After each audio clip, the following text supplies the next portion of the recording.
luôn này. Người chụp vi sinh à. Chụp vào lên phơm rồi.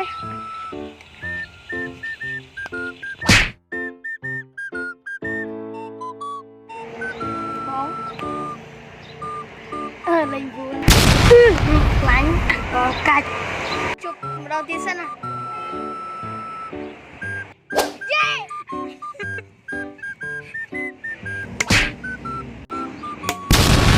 Bóng mi linh vuông này rất đã.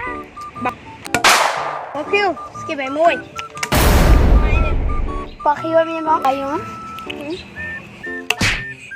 Gụ. Bố kìa, bố với anh nhé. Đầu tiên. Bố men. Anh học bố mới áp quan này rồi. Anh cần đâu đây? Đây vào cho bố trơn đi. Càng ốc bố vậy.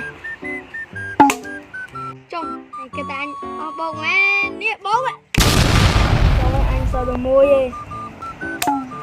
Anh sợ bay nha. Chồng, anh này làm quý à. Bột buông rãi. Bột buông chạy đi sao?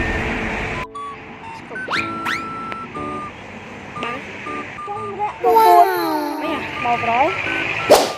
Làm đi bay. Chắp. Mà lấy bột gì đó. Sao tôi mua cái anh? Bột gì rồi à? Tí đâu? Ông mình tên này anh. Bột má nè. Bột xài phèm vơi. Mấy anh. Nhà tôi lên khúc á nè. Ta, nó má. Bột, bàn bột này ta. Bột nói. Anh đặt bột á. Anh biết chụp tiền sàn đấy à?